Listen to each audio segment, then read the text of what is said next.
Good morning বন্ধুরা, আমি সকাল থেকে ভিডিওটা শুরু করলাম। আর আজকে আমাদের অফিসের দিন প্রায় শেষ হতে চলেছে। আজকে 7-8 দিন হয়ে গেল, তাই ভাবলাম ঘরগুলো এবার ঝাড়াঝুড়ি করা যাক। আমাদের মধ্যে মারা গেলে কেউ ঘর ঝাড়তে হয়, সেই জন্য আজকে ভাবলাম যে 7-8 দিন হয়ে গেল, ঘরটা কবে ঝাড়বো, সেই জন্য আজকে এই টিনের ঘরটা ঝেড়ে ফেলি। সেই জন্য সেই কাজে আজকে লেগে গেছে। চলো সকালবেলা এইসব কাজগুলো করতে করতে তোমাদেরকে ইন্ট্রোটা দিয়ে দিই। হাই ফ্রেন্ড, আমি অঞ্জনা। আমার ব্লগে যারা যারা নতুন, প্লিজ আমার চ্যানেলটা একটু সাবস্ক্রাইব করতে, যারা সাবস্ক্রাইব করেছে তাদেরকে অসংখ্য ধন্যবাদ।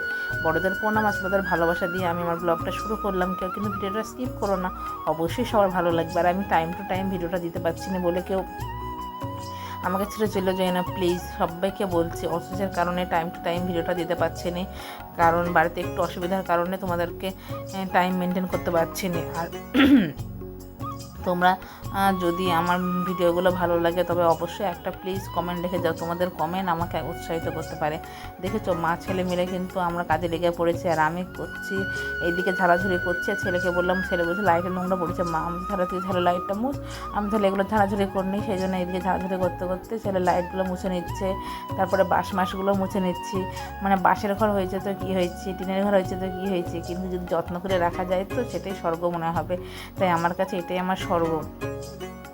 কারণ অনেকের তো মাথার উপরে থাকার মতন ঘরে নেই, আমার তো সেটুকুনো আছে, তাহলে আমার অসুবিধা কিসে? কারণ যাদের মাথার উপরে ঘর নেই তাদের তাহলে কত অসুবিধা। আর আমার মাথার উপরে থাকার জন্য ঘর আছে, বৃষ্টির জল না পড়ার জন্য চাল আছে, তাহলে আমার চেয়ে সুখী আবার কি? মানুষ যত সুখ চায় তার চেয়ে বেশি সুখ প্রত্যাশা করে। কার যদি 10 টাকা থাকে সে 20 টাকা চায়, অবশ্যই। তেমন আমার টিনের ঘর আছে, আমিও চাই একদম আমার পাকা ঘর হোক, কিন্তু এটাও আমার কাছে স্বর্গ, ঠিক আছে? তবে যেদিন হবে সেদিন হবে, আজকে আমার কাছে এটাই স্বর্গ। যদি ভবিষ্যতে কোনো দিন পারি করতে তো অবশ্যই তোমাদের সঙ্গে শেয়ার করব। আর এই দেখো, ঘর ঝাড়াঝুড়ি করে চলে এসেছি কাচতে, কারণ আমাদের এখানে নিয়ম আছে, অফিসের কাচলেই সেটা ছোঁয়া হয়ে যাবে, চান না করে উঠা যাবে না। সেই জন্য কত জামা কাপড় বেড়েছে দেখেছো। আজকে তো একদিনকার জামা কাপড়, কাল কি সিদ্ধ আমি যেদিন ভয় দিচ্ছি সেদিনও জামা কাপড় কেচেছি, কিন্তু সেদিনকার ভিডিও তোমাদের সঙ্গে শেয়ার করিনি। আবার গতকালকেও কাচবো, তাহলে জামা কাপড়ের ভিডিও যদি তোমাদের সঙ্গে বারবার দিই তোমাদেরও দেখতে ভালো লাগবে না। আর জামা কাপড়ের মধ্যে কি নেই, ঠিক আছে? ছেলে এইদিকে ঘর ঝাড়াঝুড়ি করতে করতে চলে গেছিলো আমার মাদের বাড়িতে। বাবা ফোন করে বললো, অঙ্কুশ তুই হচ্ছে হব্বিসে জিনিস নিয়ে যা। হব্বিসের জিনিস এখনও দিয়ে যায়নি, সেই জন্য অঙ্কুশকে ডাকলো সকালবেলা। আর অঙ্কুশের স্কুল আছে, সেই জন্য অঙ্কুশ আমি বললাম তাহলে তুই হব্বিসের জিনিসগুলো নিয়ে আয়, আমি তাহলে এগুলো ভিজিয়ে দিই, আর তুই এসে স্নান করে নিবি, তারপরে আমি খাওয়ার পরে তোকে স্কুলে পাঠাবো। আর এই দেখো, তোমাদের সঙ্গে গল্প করতে করতে কিন্তু আমার এই জামা কাপড়গুলো ভেজানো কমপ্লিট হয়ে আসছে। আর জামা কাপড় এত পরিমাণে জামা কাপড় আছে তো সেই জন্য তোমাদের ভিডিওটা অনেক বড় হয়ে যাচ্ছে। তাও তো আমি পুরো ভিডিওটা জামা কাপড়ের করিনি, অল্প একটু করেছি আর বাদবাকি ছেড়ে দিয়েছি। তার মানে কত জামা কাপড় হতে পারে বলো? তাও মেলার ভিডিও করিনি, কারণ ভিডিওটা তাও অনেক বড় হয়ে গেছে। এমন ছোটো ছোটো ভিডিও করতে তোমরা ভালোবাসো, কিন্তু ভিডিও একবারে ছোট করা যাচ্ছে না, কারণ সারাদিন কাজকাম প্রচুর হচ্ছে এখন। আর এখন তো ঘর ঝাড়াঝুড়ি করতে লেগেছে, এখন তো আরও কাজ হবে। আর এই দেখো, তোমাদের সঙ্গে গল্প করতে করতে জামা কাপড়গুলো ভিজে আবার কাচতে চলে এসেছি। আর সবচেয়ে ভালো কথা কি বলো তো, ট্যাপে জল আছে, এর চেয়ে আর ভালো কাজ কিচ্ছু হতে পারে না। আমার কাচতে কষ্ট হয় না, কিন্তু জল টিপতে কষ্ট হয়। যদি সেই জলটা যদি ট্যাপে থাকে তাহলে তুমি আমাকে 1 ধামার জায়গায় 2 ধামা দিয়ে দাও, আমি বসে বসে ঠিক কেচে দেবো, আমার অসুবিধা হয় না। তার আগে একটা কথা বলে তোমাদেরকে, আর এই ডান হাতটায় আমার যে কী ব্যথা হয়েছিল, আমি হাত নড়াতে পারছিলাম না রাত্রিবেলায়। ভলিনি 2-3 বার দিয়ে স্প্রে করে তারপরে কেউ কমেছে, কারণ আমার ঘরের জামা কাপড় কাচতে হবে বেরিয়েছে। সেই জন্য আমি অঙ্কুশকে বলছিলাম, অঙ্কুশ কিছু একটা নিয়ে হাতে দিই, না হলে কালকে জামা কাপড় বের করা আছে, কবে কাচবো? আর মেঘের ওয়েদার তো ভালো নয়, সেই জন্য বলছে যদি বৃষ্টি হয় তাহলে কাচাকুচি সব বন্ধ হয়ে যাবে।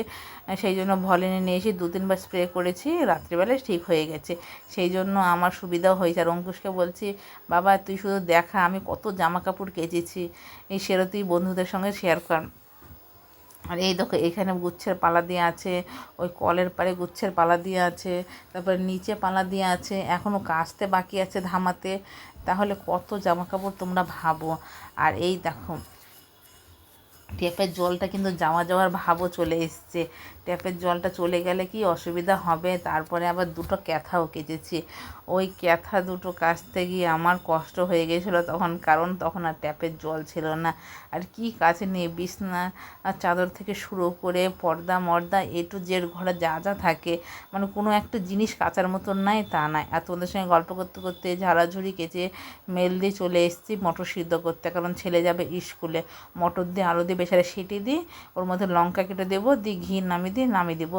আর এই খাবে। আর ছেলে নিয়ে যাবে ফল, ঘুগনি আর ফল নিয়ে যাবে, এগুলো না খেয়ে দিন যাবে ও। আর ও বলছে যে দেখো বন্ধুরা, আমার মায়ের দেখো ঘুগনি রান্না করছে। আর এটা দেখো যে আমার মায়ের দেখো এই কীটা হারিয়ে গেছে, তো এই টাইট করার ওইটা, সেজন্য আমার মা তার দিয়ে বেঁধে দিয়েছে। দেখেছো আমার মার কি বুদ্ধি, সেটাই বলছে। আর ও যে কি বলছে সেটা তো আর আমি জানিনি, ও কি বিবি করছে সেই সঙ্গে। তারপরে ও চলে এসেছিলো ওই যে ফল নিই, সেগুলো তখন শেয়ার করে, তখন আমি জামাকাপড় কাচতে নেমে পড়েছিলাম, সেদিন আকাচা হয়ে গেছিলাম। সেই জন্য তোমাদেরকে দেখাচ্ছিলাম যে কী কী এনেছে মাদের বাড়ি থেকে। চাল, ডাল, 2 প্যাকেট খই, মিশ্রি, ঘি, তারপরে হচ্ছে দই, মিষ্টি, তরমুজ, মানে সব দিয়েছে, সব যেটুকু না দেওয়ার ক্ষমতা আছে আমার বাবা সেটুকু না দিয়েছে। আমি ওতেই সন্তুষ্ট, ঠিক আছে। আর এই দেখো এই দইটা এনেছে, ও দই দিয়ে পাউরুটি দিয়ে খেয়ে স্কুলে যাবে। আর ফল আর ঘুগনিটা নিয়ে যাবে, ওটা তোমাদের সঙ্গে শেয়ার করা হয়নি। আর রাত্রিবেলায় চলে এসেছিলাম এই তরমুজের জুস না লস্যি খেতে, আর লস্যির ভিডিওটা তোমাদের ছোটো করে শেয়ার করে দিয়েছি। আর আমি লস্যি খাচ্ছি আর ভিডিওটা শেয়ার করছি। আজকের মতন ভিডিওটা এই পর্যন্ত। বাই বাই বন্ধুরা, গুড নাইট।